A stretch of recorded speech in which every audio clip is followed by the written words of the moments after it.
Hello and welcome to Exploring Cannabis and Exercise. I'm Dr. Whitney Ogle, and I've been researching cannabis and exercise for the past 5 years as a professor in Humboldt County, California.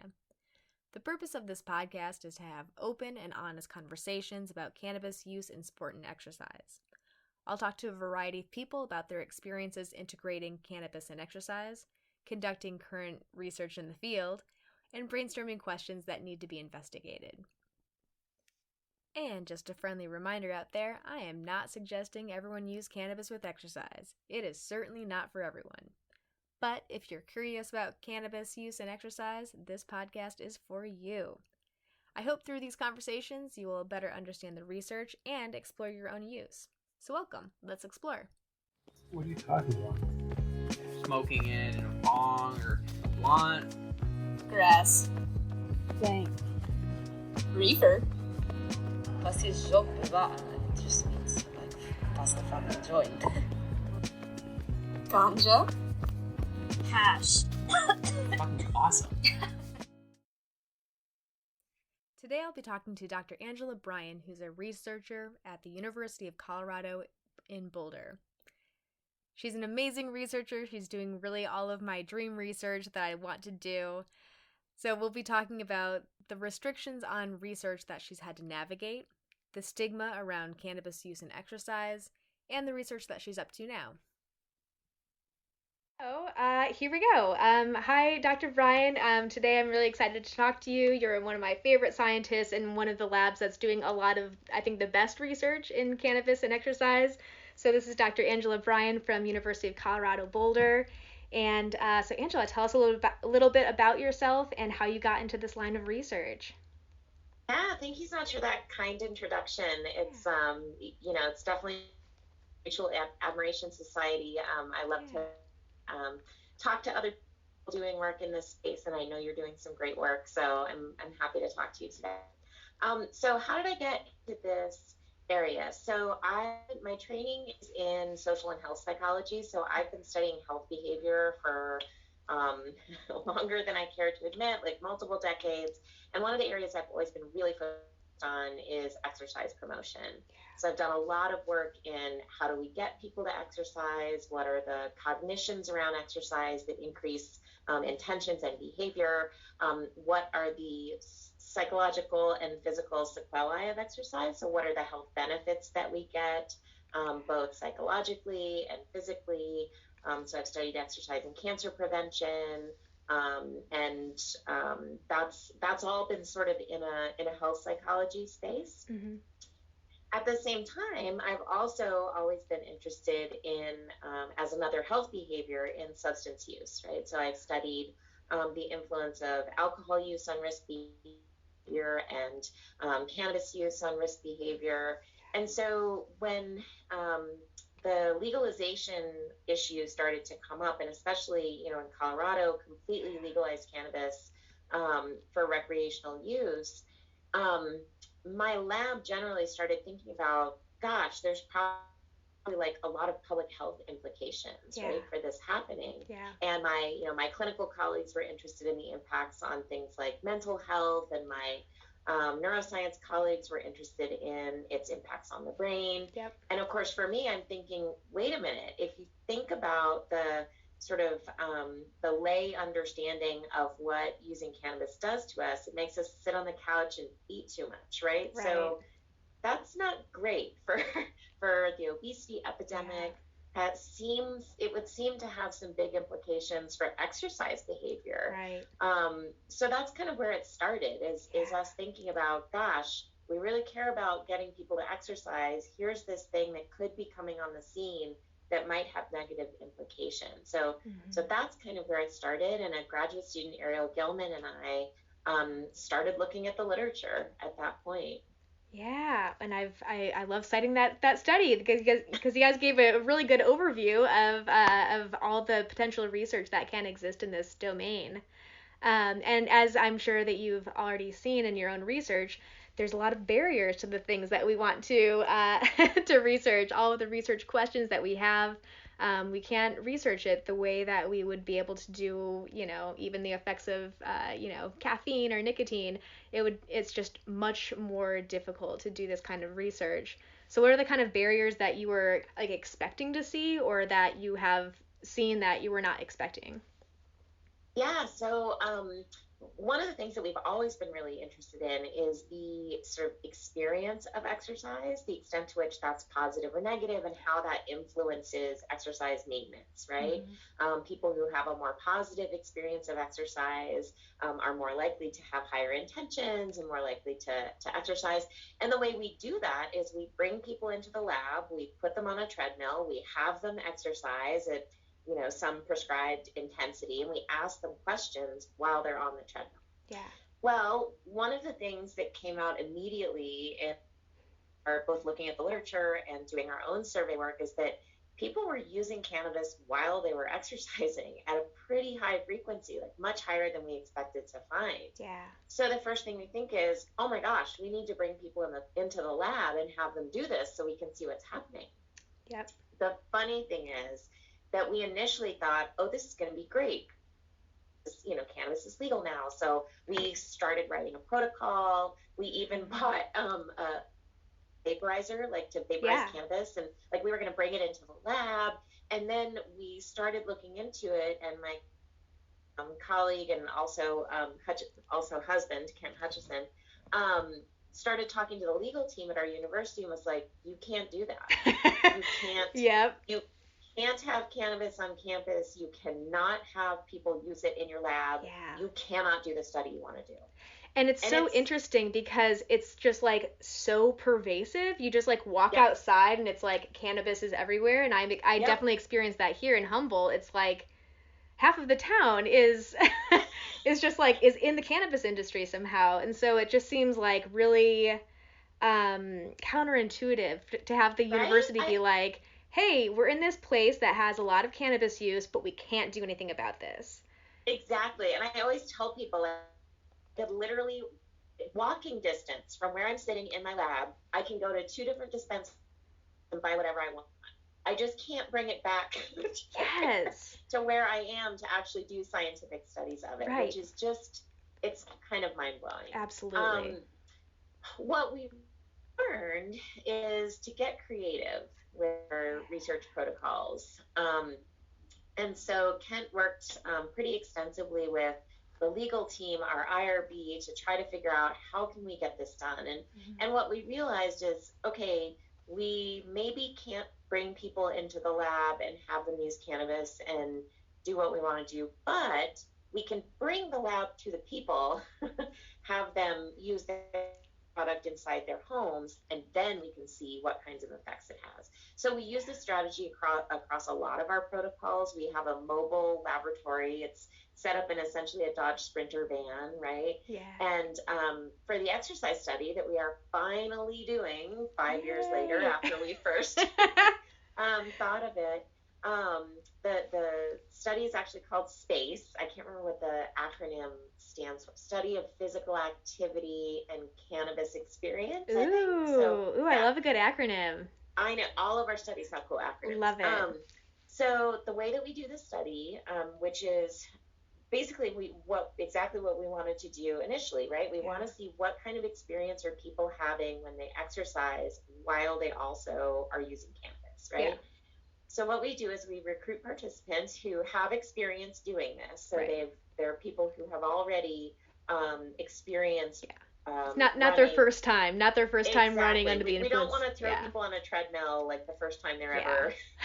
It's a nightmare. That would be bad. Yeah.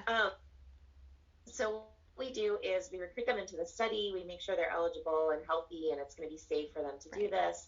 And then we have them do an exercise activity in our laboratory under 2 circumstances. One time we drive to their house, we collect their blood, they go into their house, they use their cannabis product, as much of their flower product as they want. They come back out to our mobile laboratory, we take blood again so that we can get a sense of their exposure to cannabinoids, and then we drive them back to our research laboratory and put them on the treadmill. Oh my gosh. And then in a second situation, we have them do the exact same thing. We even go to their house and pick them up so that it's as similar as possible. and bring them back to the lab to exercise, but this time not using any cannabis. Yeah. And we have half of our participants are using a THC product, Okay. like a just exclusively THC product. And half of our participants are using one that's combined THC and CBD. Yeah. What kind of percentages of THC or CBD are you using? It's approximately equal. So I think it's about, I'm trying to remember the exact strain we're using, but it's about 16%-ish of each. Okay. And then about maybe 16 to 20% THC in the THC condition. Got it. Okay. And so then we can actually, have them on the treadmill, ask them the questions that we want to be asking them. And then we can compare both the same person with and without cannabis on board, right? Mm-hmm. But we can also compare the two cannabis conditions because we know that there might be differences based on the cannabinoid content of what they're using. Well, actually, how about this? When you tell people that you're interested in this kind of research, what are the kind of responses that you get from just the general public? It totally depends because if it's people who are kind of familiar with this space, like cannabis use, exercise, they're like, well, of course, you finally, you finally figured it out. Yeah. I'm in Boulder, Colorado, so there's so many like endurance athletes and elite athletes who have really been, using cannabis in one way or another, either for making their long runs less boring or for recovery after a hard workout. Right. So to them, they think, it's about time you actually started doing some research on this. But when I talk to people maybe outside of Colorado who aren't as familiar, the whole cannabis legalization space, they're kind of shocked, right? Because they have the same impression of cannabis use that I kind of went in with, which is, wait, aren't we all going to be just laying on the couch, not eating Oreos and not exercising? So it really runs kind of the gamut depending on what people's experience has been. Yeah. Okay. So what was that transition for you, for going from having that perception going in to now you know differently? Yeah. And I think I'll maybe divulge a little of my own personal history. Like my experience with cannabis use was never to use it while going for a long run. Right? See, and that's where my research interest starts, because I was one of those people who was using cannabis with exercise, and I'm like, why is no one doing this? Like I feel like I want to do this research, but I was in Indiana at the time, and so I wasn't able to do that kind of research. So I specifically came here to Humboldt because I thought, I've always associated Humboldt with weed, and so maybe I can finally do that research that I've always wanted to do, just out of my own like personal curiosity. And for me, the two areas were, because I've always been interested in exercise, and my experience with cannabis is more like, this is something you do for fun, to relax on the weekend, right? Mm-hmm. But they never overlapped. And so when I started seeing the research about the overlap between them and how much people were using, how much self-reported benefit people were telling us they were getting by using cannabis while they were exercising, that it, made it less boring, and it made it, easier for them to recover, and even that it made it feel better, right? So we know that pain during physical activity is a big barrier for people, especially people who are very new to physical activity. And, I'm very concerned about exercise in older adults, and we hear this from older adults all the time, like, being active hurts. It hurts my joints. It hurts my knees, right? And so to hear from people, well, cannabis helps with these things, it seemed like, oh my gosh, this is amazing. We need to understand this better. Who does this work for, and how does it work, and what should we tell people about how best to try to use this to allow themselves to be more active, right? I think what I found a little bit limiting is that so much of, at least the lay understanding of cannabis and exercise, is among that sort of elite athlete, endurance athlete community.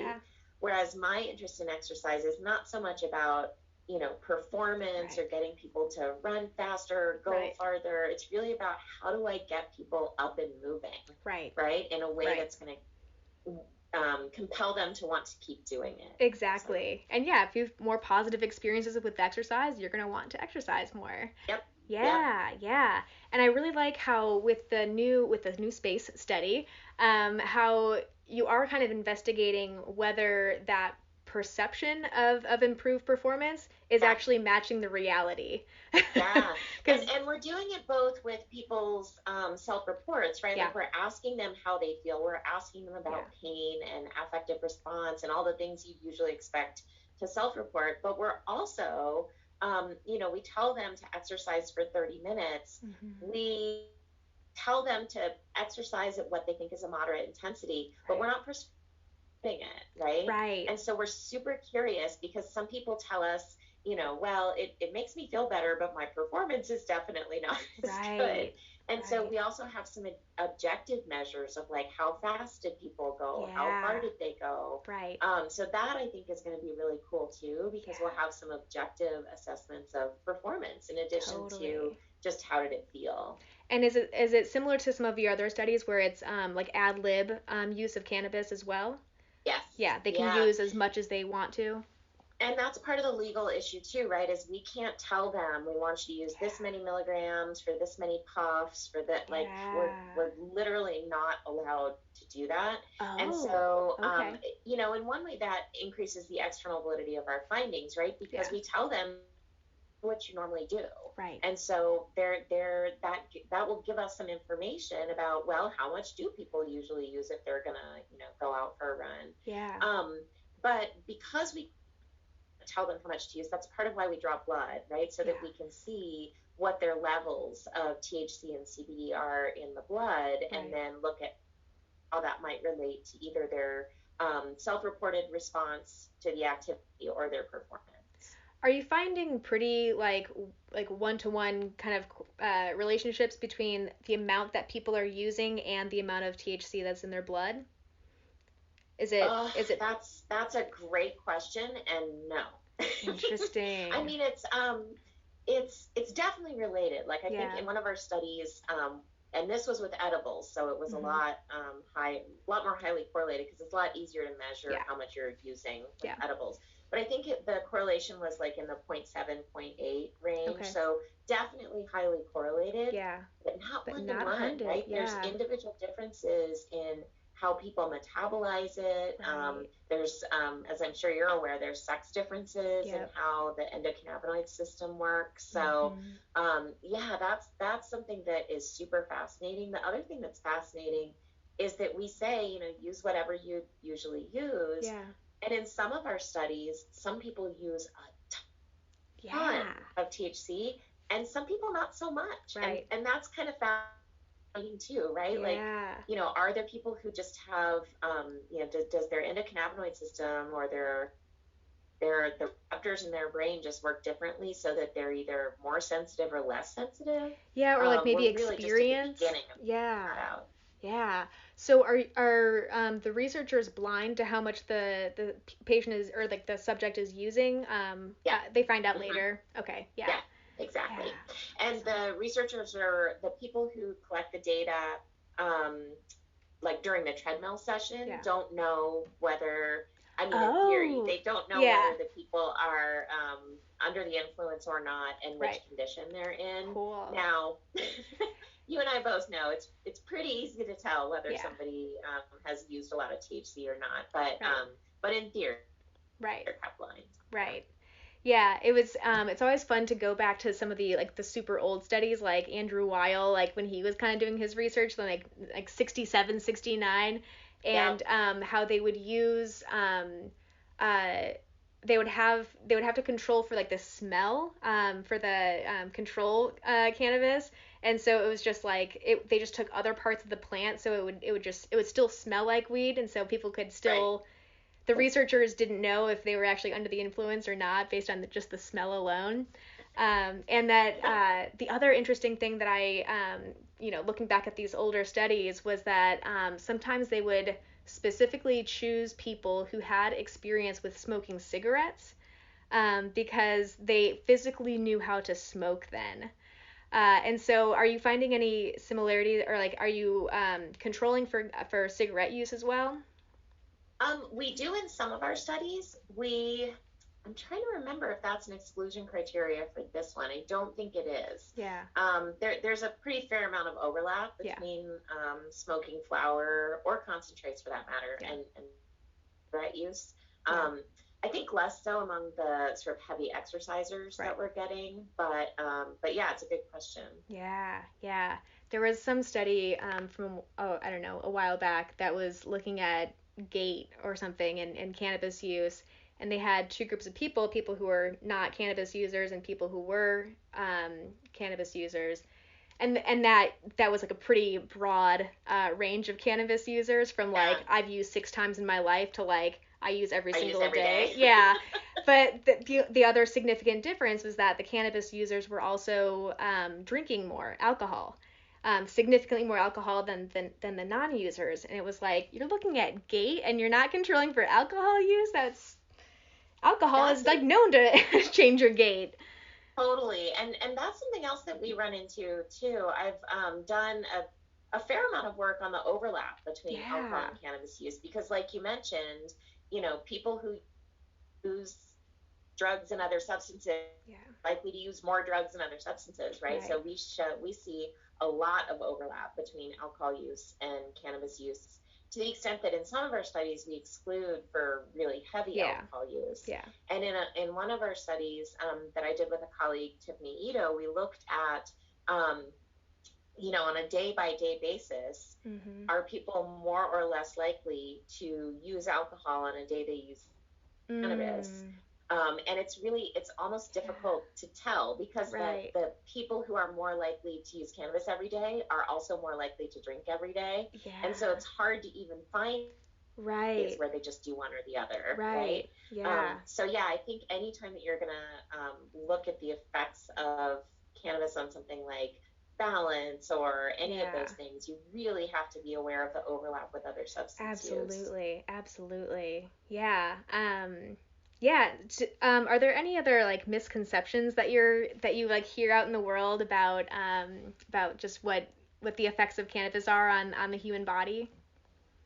Yeah, I mean, I think probably the biggest one is that it makes you lazy, makes you unmotivated, right? And near as we can tell, at least, in the survey data that we have so far, and in looking at the empirical data that we've collected in our studies, we're not seeing a whole lot of evidence of that. Now, one problem might be that there might be a subset of people for whom, cannabis is pretty demotivating. And we know that, like, for young adolescents, if they use it every day, like, that's not great for their academic performance. And so there's probably some truth to that. But I think it's oftentimes cannabis users are kind of painted with a broad brush, like this is going to make people lazy and unmotivated. And it's way more nuanced than that, right? It totally depends on what you're using, why you're using it, how old you are, right? So, I would argue there's really no amount of substance use that's good if you're 14, right? Like, it doesn't matter if it's cannabis or alcohol or Adderall or whatever. Right. Right? And that's one of the reasons that we say you need to be more of an adult before you do those things, so that your brain is fully formed. And you have the whole rest of your life to to get into drugs and alcohol. Yeah. Enjoy childhood. So I do think that it often gets painted with a broad brush, and there's, as you know, there's a stigma going back decades about cannabis and what it does, and that's rooted in a history of white supremacy and racism, and there's a whole sort of complicated historical past surrounding cannabis and stigmas around cannabis itself and cannabis users that we're kind of trying to fight against and say, let's actually gather some data so that we can understand. Are you running into any of the like stigma or bias within your discipline? Are you noticing that like some journals or conferences are more receptive to cannabis related content versus others? Journals and other scientists I've had no issue with. Good. Interestingly, I think the only pushback that we've gotten is from some institutes at NIH. Oh. And the NIDA, the National Institute on Drug Abuse, actually funds our work, both Right. our work to understand potential harms of cannabis, but also our work to understand potential benefits Right. of cannabis, which is in some ways outside their purview, but they want to know the answers to these questions as much as do. Right. You know, one of the projects that they're funding right now was originally submitted to a different institute, and it got really great reviews and literally a perfect score in review, which I've never had before. And the institute said, no way. And I won't name the institute, but it was very clear they had no interest in being associated with the research at all. Yeah. And that's so heartbreaking. You know, the right? process of going through like a grant proposal, like you've done all the background research, you actually know this field like really well, and then for someone to come back and say, well, actually no, we're not going to do this. And then I was devastated. Yeah. I was absolutely devastated. And I have to give all the credit to Nora Volkow and the National Institute on Drug Abuse for being open-minded enough to say, hey, like this is a legitimate question that needs to be asked. And if we're going to be, you know, if we're truly going to be scientists who are inquisitive about all the effects of this, then we need to look at both potential harms and potential benefits. Right. Exactly. Yeah, it's interesting how we even working with like the World Anti-Doping Association, like their kind of idea around cannabis and should athletes be able to use cannabis with sport is all based, like, we need research to support that one way or the other, and the research just like isn't exactly there yet, and they're still using, you know, really. Do you? Oh, I mean, you know, I mean, alcohol is not outlawed by WADA, right? And in some ways, you know, the existing data suggests that cannabis is less harmful on every single dimension that WADA would care about than alcohol. So why is alcohol okay? And the only way that I can explain it, and you know these regulations better than I do, but the one that's about I don't know if it's about sportsmanship or like violating the spirit of sport. Violating the spirit of sport. To me, that's all about stigma. For sure. Right? And so that's really the only leg they have to stand on in terms of banning cannabis when alcohol's not banned, because it falls flat based on the other criteria that they have. Yeah, and it's also tricky because cannabis stays in your system for so much longer than alcohol and other like really you know, bigger drugs.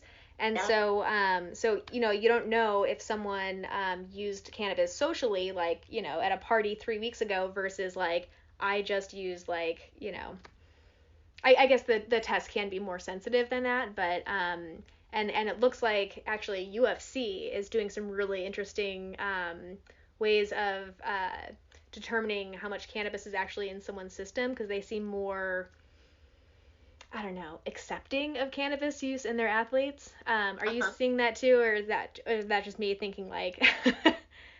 I feel like the rules are relaxing for CBD in particular, right? And the irony is, like, I feel like the general public and even people, you know, involved in sporting regulatory agencies don't completely understand like the difference between full spectrum and broad spectrum CBD. And if you're using full spectrum CBD, that actually has THC in it a little bit, right? But it does.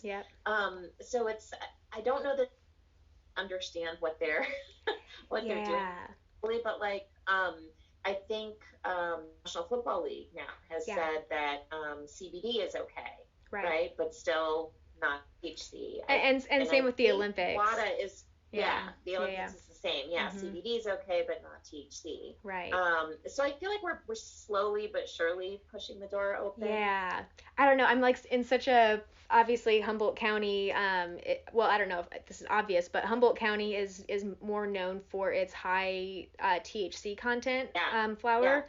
And so we actually, like a lot of the farmers here are really anti bringing any hemp into the area because it could potentially screw up all of their strains if any more like the CBD kind of stuff gets into any of their strains. And so it's really interesting how this decrease in the barriers to CBD research is like increasing people's interest in doing any kind of CBD related research. But then when we look at any of these surveys of people who are using cannabis with exercise, a lot of them are using high THC strains, and so it's like exciting to find like the one little avenue into being able to do this research with CBD, but like and this is, we were talking about this in our lab meeting yesterday. On the one hand, we're all really interested in CBD and understanding what it does. But it's not clear that CBD is ever going to be like a big player on the legal market, right? So I mean, there's CBD that you can buy like at the grocery store, right? And so that's kind of a different category. Yeah.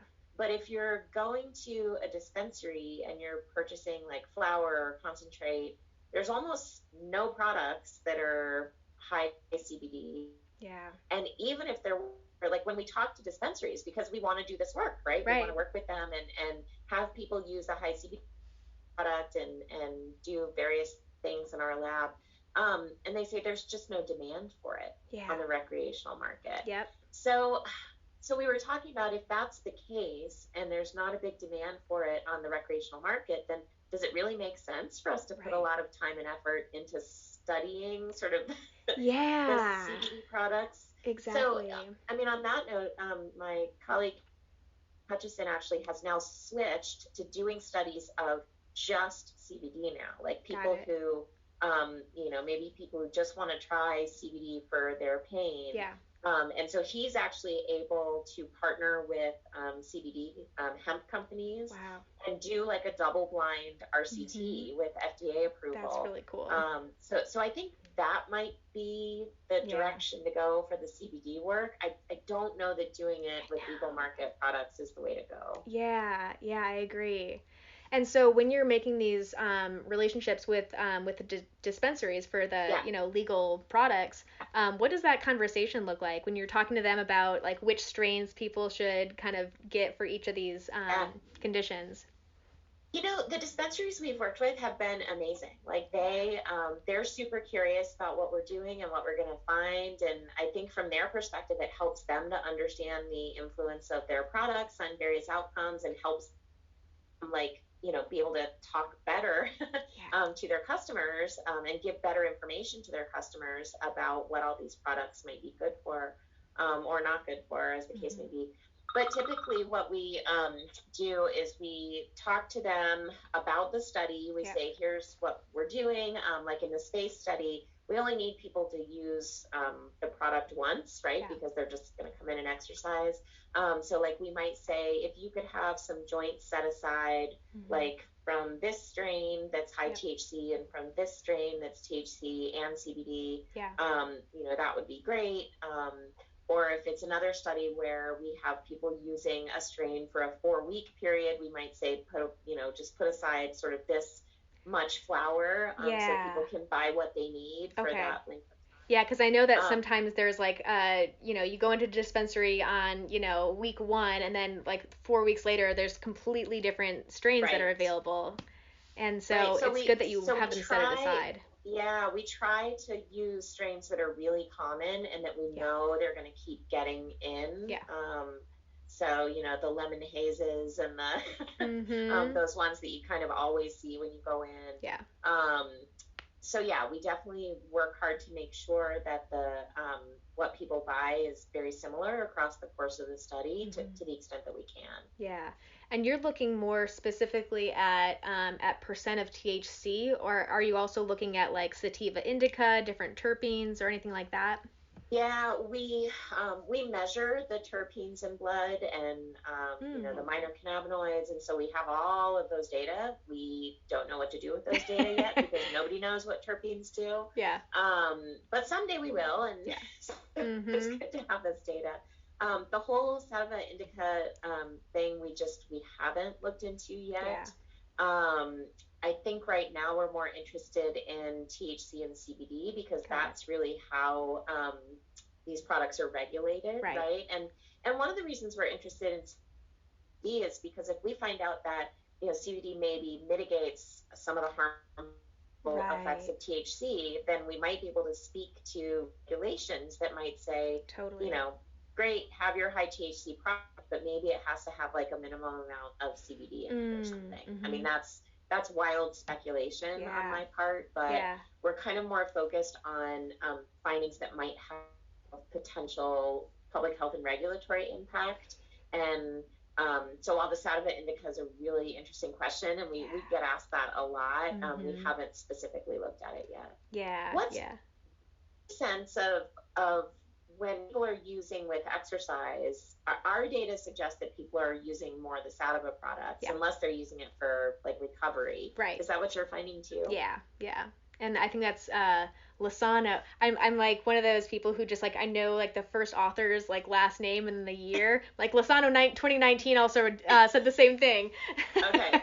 I think it's pretty common. And I think whenever you walk into a dispensary, I think, 9 out of 10 people who work in a dispensary, if you say, I want to use this with exercise, they would probably recommend more of a sativa. But then for recovery, they'll usually say an indica.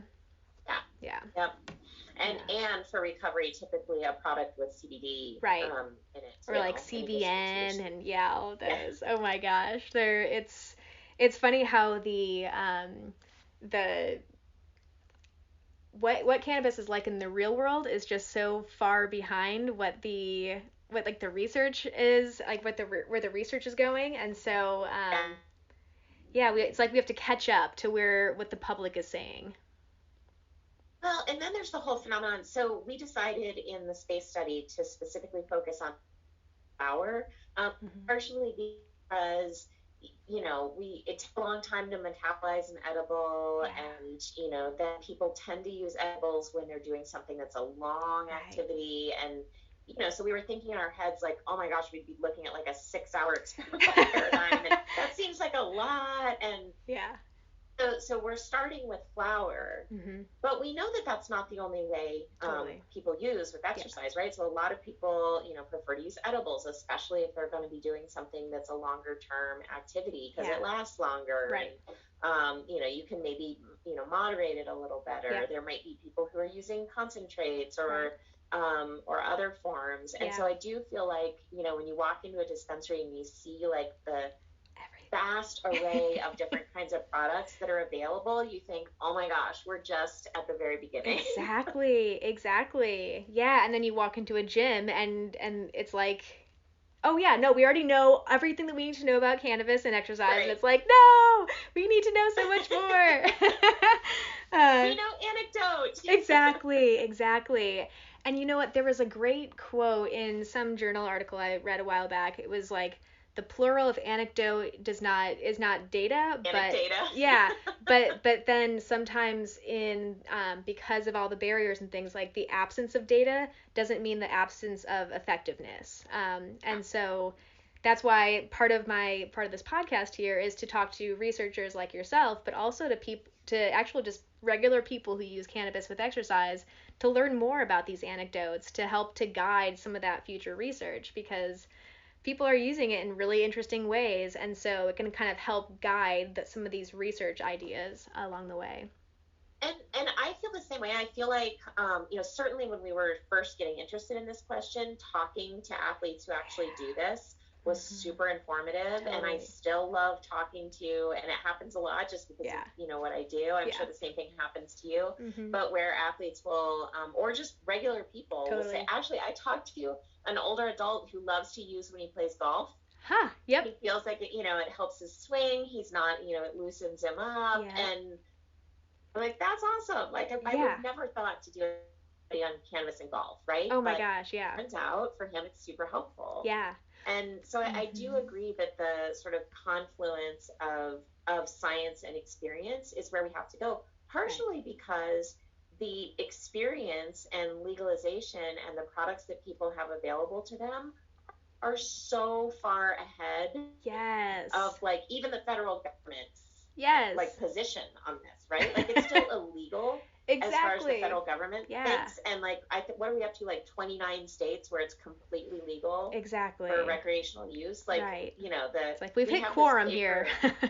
Yeah. Yeah, we have this paper where, and I use this slide sometimes when I give talks, you know, the horse is like way behind the cart at this point. Yeah, absolutely. Because the cart is off and running, and the research horse is like, wait. Exactly. Yeah, and that's always the funny part about me talking to people who work in dispensaries, because they're like, oh yeah, no, this is really good for sleep, and it's like, I've not seen that study, but sure, okay.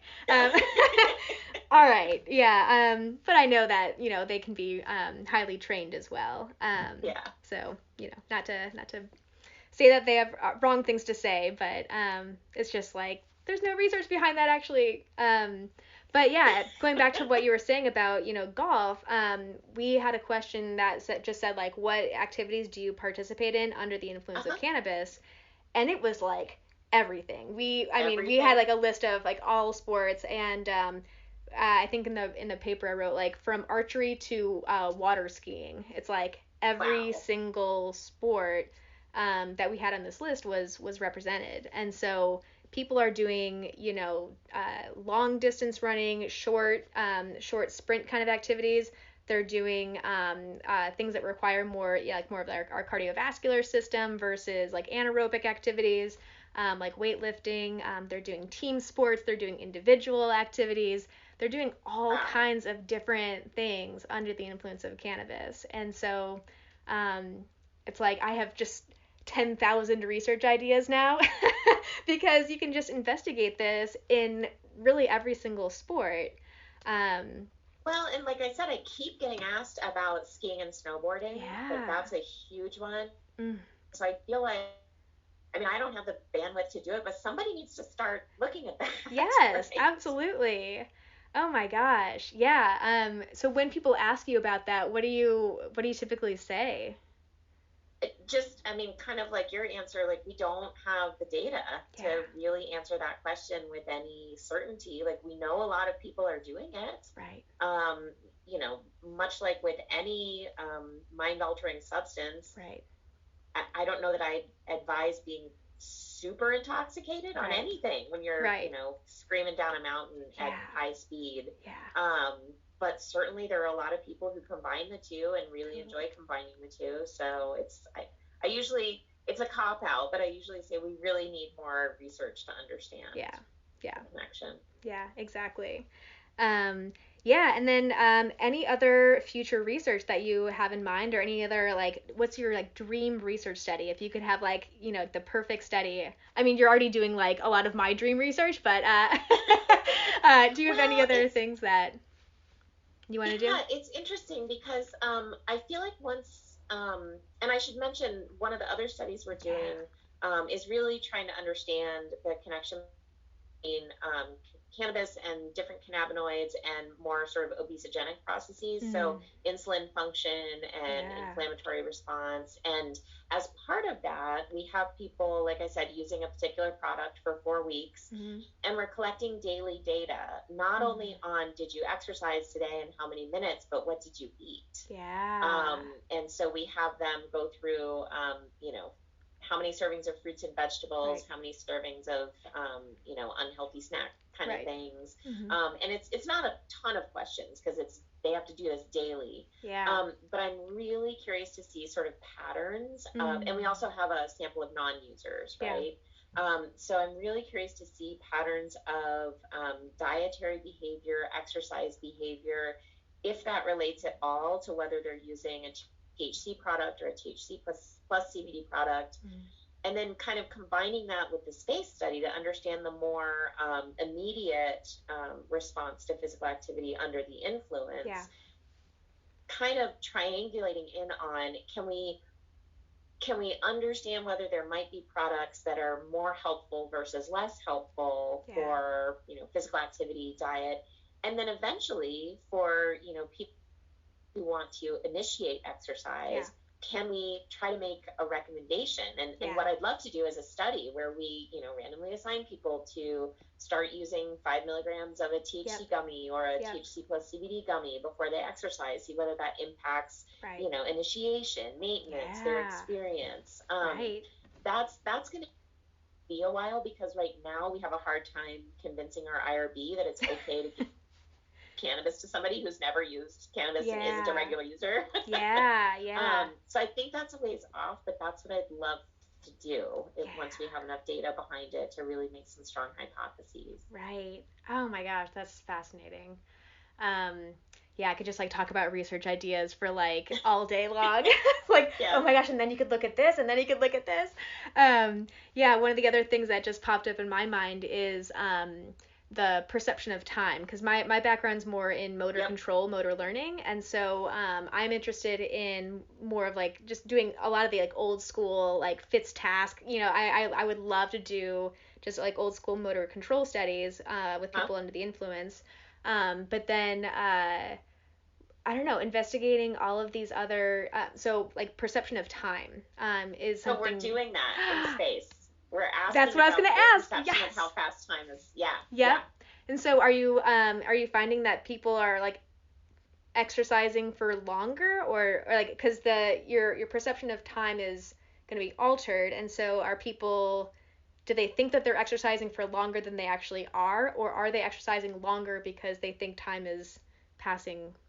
So we haven't looked at the data yet, because we're waiting. We don't want to do the p-hacking thing where we start looking early. So we're waiting until we get the whole sample P-hacking, to start that's funny, looking. But I am so curious about, because that's what we hear from people, right? That it helps it to feel like it's going faster, or at least they don't care that it's taking a long time. Right. But I want to, I'm so curious to see that in our data. Oh my gosh, I cannot wait to see that data. That's so exciting. The other thing that we have, and I'd love to hear your thoughts on this, is you mentioned motor tasks, right? And so we have, this is very much a gross motor task, but in our study of older adults and this, I mean, one of the things we worry about always with older adults is falling, right? Because the older people get, the more that frailty can set in, and then they fall, and then they that can compromise, their independence and everything, right? So we're curious, when they're under the influence, if it affects balance, and if it matters what product they're using. So we have this motor balance task where they're either on the floor or they're on this kind of squishy pad. And then they're either doing the balance task with eyes open or eyes closed. So that's kind of how we're looking at it now. But I'd be so curious about your thoughts. Like, are there other aspects of motor control that we're looking at? Yeah, I would be interested in like walking and like gait characteristics in older adults, because that's usually how people will fall. They're usually falling while they're doing something else rather than standing still. But then, or also like navigating around objects in the environment too. That like decision making part of walking and navigating space. I feel like this is another one where we're going to be kind of constrained until we can have them come into the lab, because right now they're doing this on a van. Right. On our mobile laboratory. So there's just no room to walk around, but you're absolutely right. I mean, you don't fall when you're just standing still, right? You fall when you're walking, when you're moving. So that's a really, really great suggestion. Well, and are you able to go into their homes, or is that not? No, the legal team, it was so funny when Kent was negotiating this with them, because he finally, we had thought about a bunch of ways to do this, and we came up with the whole, like, what if they go into their house, use their product, and then back out to the van for us to do our assessments? And so he goes to the legal team with them, and no, what we were proposing is we go in with them while they use their product, and we get the assessments, and then, that way they're never coming to us, we're just going to them. And the legal team was like, no, because once a researcher is in a space, it becomes university research space. And so they can't be using. And so Ken said, okay, well, what if we stand outside but poke our head then? That's amazing. But that's probably that we'd have to like stand outside their window. Totally. Well, I mean, I'm thinking now, just like, could you just like video record them just walking out of their house? And then you can look at the Ooh. biomechanics of their walking. Interesting. Yeah. Interesting. I don't know. But I do really like that method though, because with going into their homes, because it actually accounts for something that as more like cannabis research labs hopefully become more of a thing, the set and setting is something that I hear more of from my colleagues in like social work and sociology, where they bring up harm reduction from just the if you're not feeling safe in an environment where you're using cannabis, the experience under the influence of cannabis is going to be different. And so with people who are in their homes where they feel hopefully safe in their home, and that they're using it in a place that they would typically use it, that might be just it's a benefit of the setting of their use. Interesting. Yeah. I mean, that is actually one of the things that we think is a strength of the way that we do our studies, is when they're in their house, right? Totally. They're using how they usually would with their own equipment, you know, however they would typically use. So we do feel like that's a strength. The downside is then they do have to out the fairly artificial, you know, laboratory on a van. Right, exactly. What were you saying at some I'm gonna think more about the whole videotaping idea. I'm gonna bring that up with my lab and see what they think.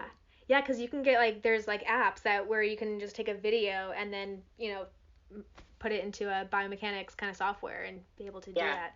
The dartfish. Cool. Yeah. I might follow up with you on that. All right, good. Yeah, I'm down. I'm down for this research. Okay, cool.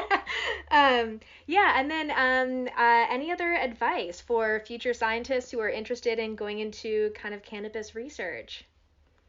I mean, I think, you know, you mentioned it earlier, being creative and figuring out, you know, hopefully there will come a day where it's not federally illegal anymore. We can do these studies, you know, in controlled laboratory settings, in our labs.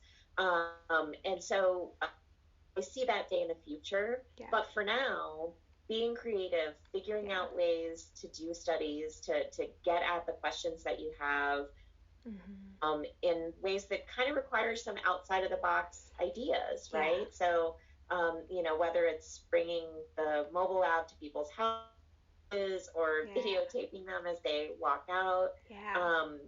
I think it's always going to be some creativity that's probably going to be necessary to do this work, and to really have a full understanding of all the different aspects of it. But certainly right now, creativity is really key. And tenacity. Yes, you know, when you get told no the first time, figure out a different way to do it and go back and ask again. Such a good point. Always trying to find ways to push back to the administration and let them know that we actually need to keep doing this research. And thankfully, you know, funding agencies seem to be really excited about it. Our state actually allocates, I think California does too, allocates a certain percentage of the taxes that are collected for us to do more science. So I feel like the policy people, the scientific community, the people who fund this work are all very excited about how these studies move forward. It's just a matter of, you know, making sure we can navigate the legal landscape the way it exists right now. Right, exactly.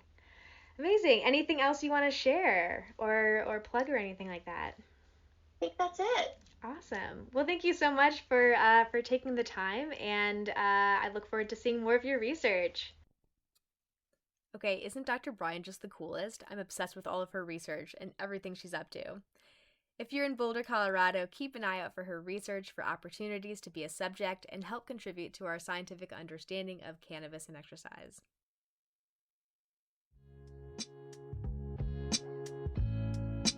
Thank you so much for listening. If you'd like to learn more, you can follow me on Instagram at Exploring Cannabis and Exercise or at Dr. Ogle, or you can visit my website at whitneyogle.com.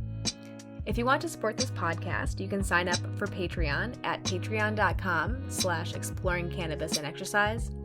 This podcast was produced by Haley Montowski, and the music used on this podcast is called Bonfire Cauliflower, created by Isaac Joel. Make good choices out there.